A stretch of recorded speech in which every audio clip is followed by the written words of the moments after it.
the next mayor of the greatest city ever, Zohran Mamdani.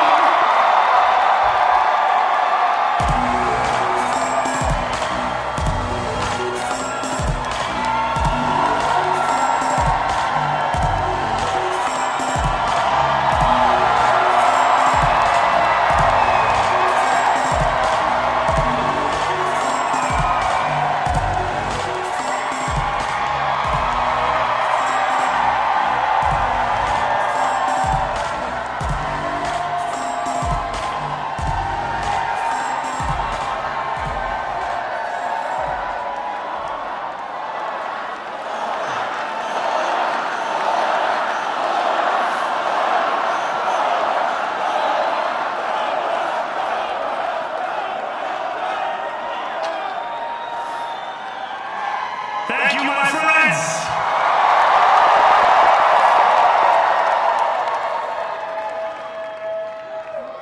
The sun may have set over our city this evening, but as Eugene Debs once said,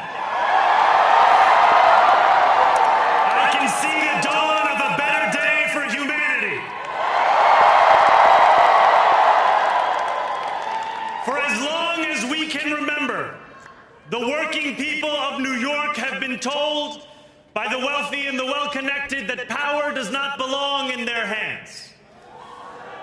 Fingers bruised from lifting boxes on the warehouse floor, palms calloused from delivery bike handlebars, knuckles scarred with kitchen burns. These are not hands that have been allowed to hold power.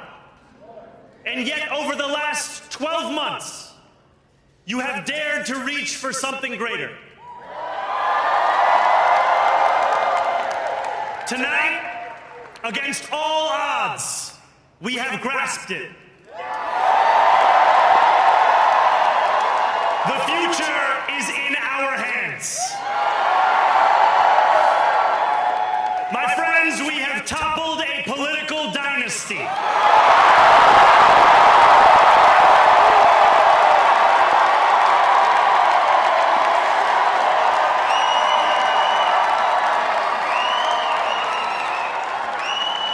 I wish Andrew Cuomo only the best in private life. But let tonight be the final time I utter his name as we turn the page on a politics that abandons the many and answers only to the few.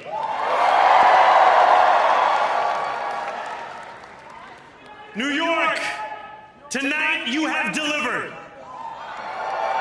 a mandate for change. A mandate for a new kind of politics. A mandate for a city we can afford.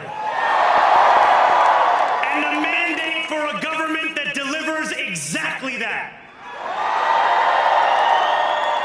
On January 1st, I will be sworn in as the mayor of New York City.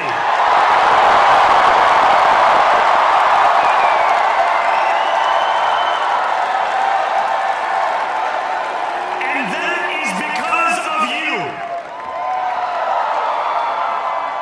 So before I say anything else, I must say this. Thank you.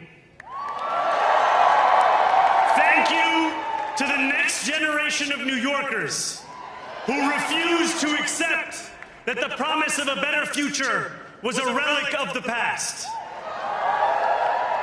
You showed that when politics speaks to you without condescension, we can usher in a new era of leadership. We will fight for you because we are you. Or as we say on Steinway, ana minkum wa ilaykum.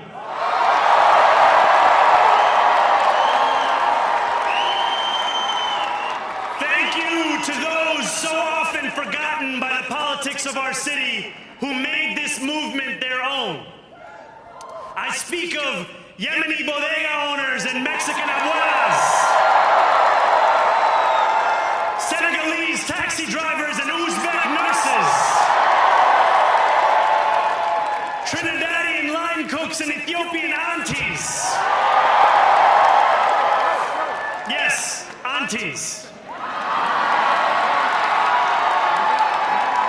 To every New Yorker in Kensington and Midwood and Hunts Point,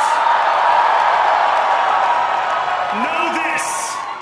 This city is your city, and this democracy is yours too. This campaign is about people like Wesley, an $11.99 organizer I met outside of Elmhurst Hospital on Thursday night. A New Yorker who lives elsewhere, who commutes 2 hours each way from Pennsylvania because rent is too expensive in this city. It's about people like the woman I met on the BX 33 years ago, who said to me, "I used to love New York, but now it's just where I live."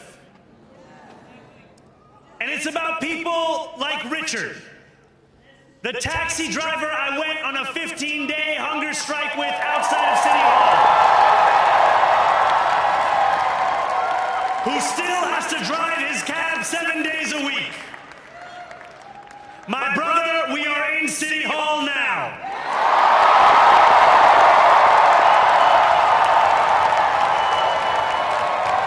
This victory is for all of them, and it's for all of you. The more than 100,000 volunteers who built this campaign into an unstoppable force. Because of you, we will make this city one that working people can love and live in again. With every door knocked, every petition signature earned, and every hard-earned conversation, you eroded the cynicism that has come to define our politics. Now, I know that I have asked for much from you over this last year. Time and again, you have answered my calls. But I have one final request. New York City, breathe this moment in. We have held our breath for longer than we know. We have held it in anticipation of defeat. Held it because the air has been knocked out of our lungs too many times to count. Held it because we cannot afford to exhale. Thanks to all of those who sacrificed so much, we are breathing in the air of a city that has been reborn.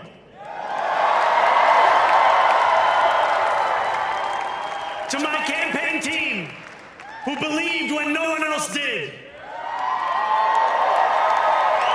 and who took an electoral project and turned it into so much more, I will never be able to express the depth of my gratitude.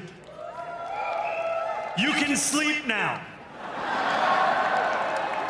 To my parents, Mama and Baba, you have made me into the man I am today. I am so proud to be your son. And to my incredible wife, Rama,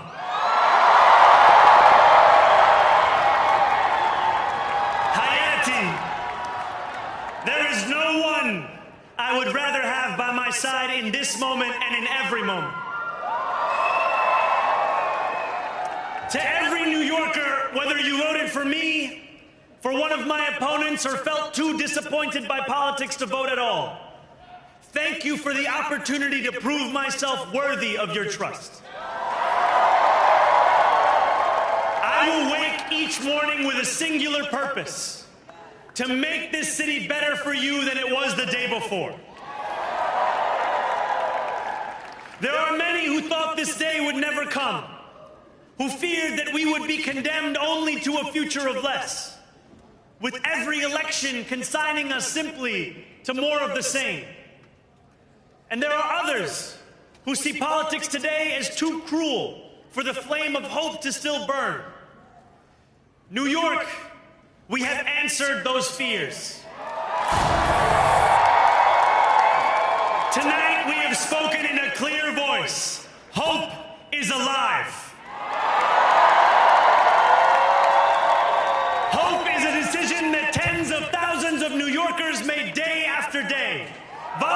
shift after volunteer shift, despite attack ad after attack ad. More than 1 million of us stood in our churches, in gymnasiums, in community centers, as we filled in the ledger of democracy. And while we cast our ballots alone, we chose hope together. Hope over tyranny. Hope over big money and small ideas. Hope over despair. We won because New Yorkers allowed themselves to hope that the impossible could be made possible. And we won because we insisted that no longer would politics be something that is done to us. Now it is something that we do.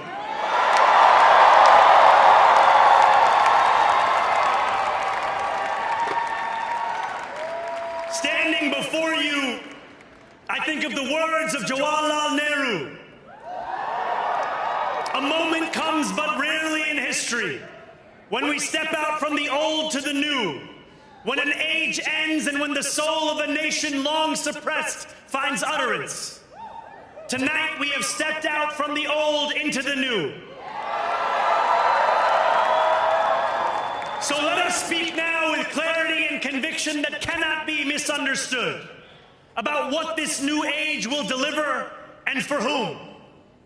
This will be an age where New Yorkers expect from their leaders a bold vision of what we will achieve, rather than a list of excuses for what we are too timid to attempt.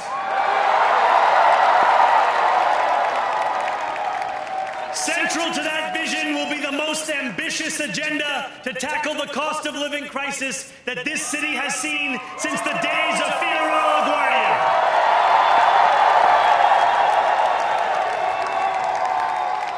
An agenda that will freeze the rents for more than 2 million rent-stabilized tenants. Make buses fast and free. And deliver universal child care across our city. Years from now, may our only regret be that this day took so long to come. This new age will be one of relentless improvement. We will hire thousands more teachers. We will cut waste from a bloated bureaucracy. We will work tirelessly to make lights shine again in the hallways of NYC developments where they have long flickered. Safety and justice will go hand in hand as we work with police officers to reduce crime and create a department of community safety that tackles the mental health crisis and homelessness crises head on. Excellence will become the expectation across government, not the exception. In this new age we make for ourselves, we will refuse to allow those who traffic in division and hate to pit us against one another. In this moment of political darkness, New York will be the light. Here, we believe in standing up for those we love. Whether you are an immigrant, a member of the trans community, one of the many black women that Donald Trump has fired from a federal job, a single mom still waiting for the cost of groceries to go down, or anyone else with their back against the wall, your struggle is ours too. And we will build a city hall that stands steadfast alongside Jewish New Yorkers and does not waver in the fight against the scourge of anti-Semitism. Where the more than 1 million Muslims know that they belong. Not just in the 5 boroughs of this city, but in the halls of power. No more will New York be a city where you can traffic in Islamophobia and win an election.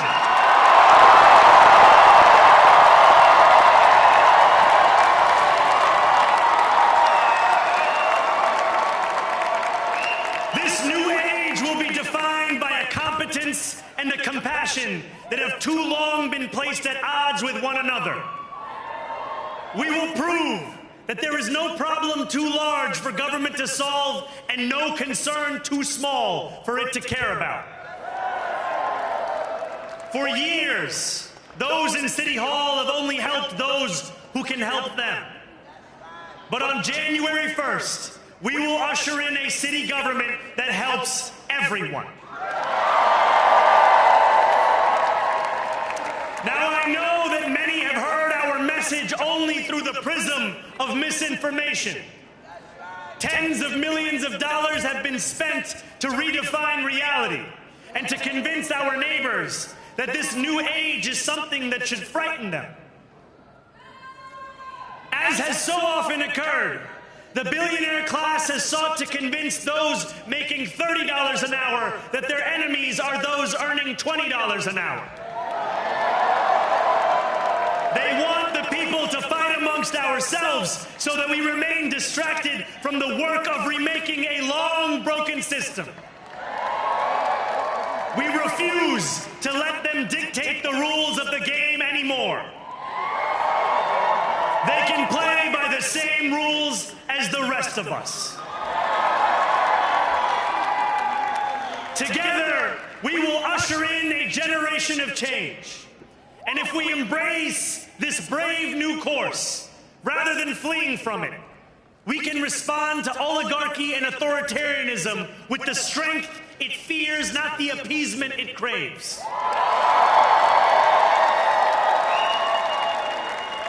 After all, if anyone can show a nation betrayed by Donald Trump how to defeat him, it is the city that gave rise to him.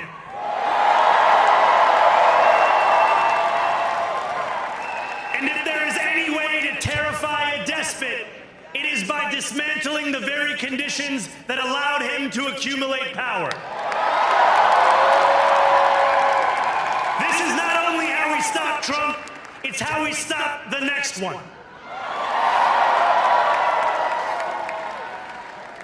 So Donald Trump, since I know you're watching, I have 4 words for you. Turn the volume up.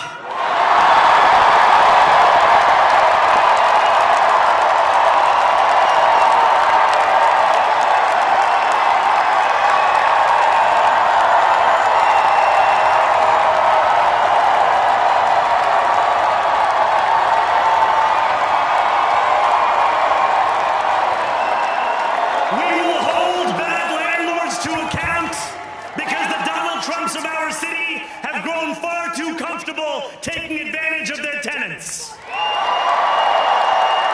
We will put an end to the culture of corruption that has allowed billionaires like Trump to evade taxation and exploit tax breaks. We will stand alongside unions and expand labor protections because we know, just as Donald Trump does, that when working people have ironclad rights, the bosses who seek to extort them become very small indeed.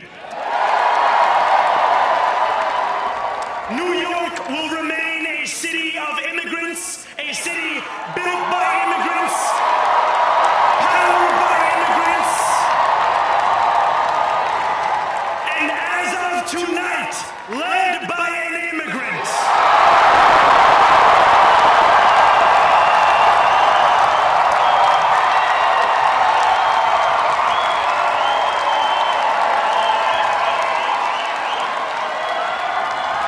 So hear me, President Trump, when I say this.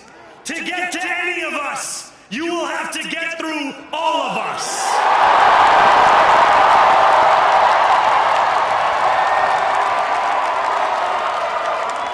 When we enter City Hall in 58 days, expectations will be high. We will meet them.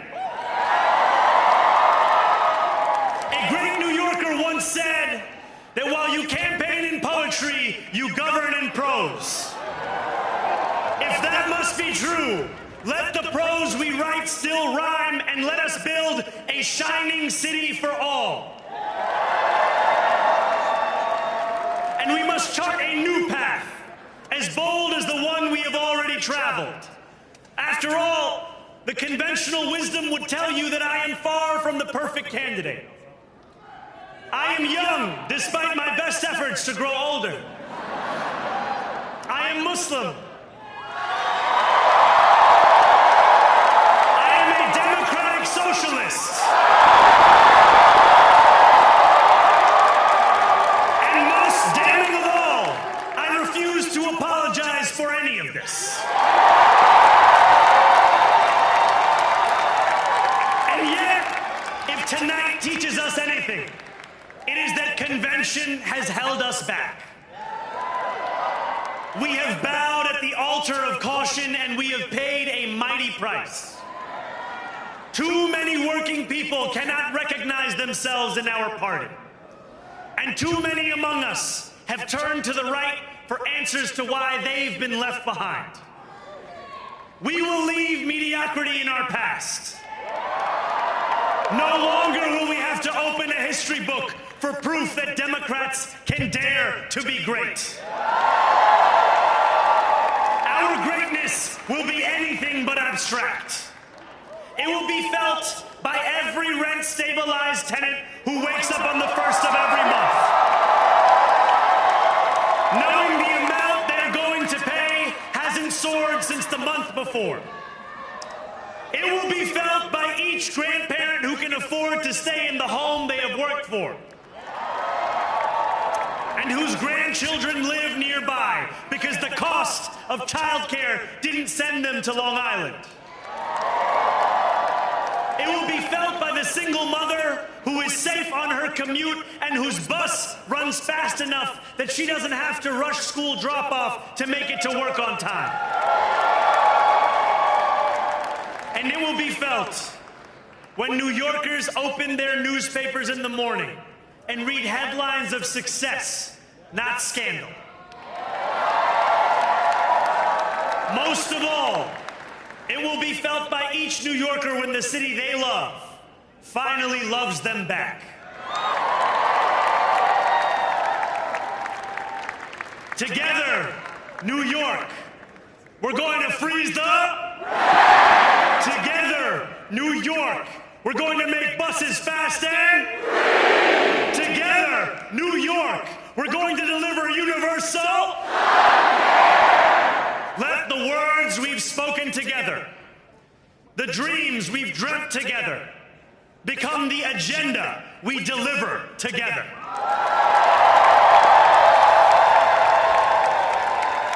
New York, this power, it's yours. This city belongs to you. Thank you.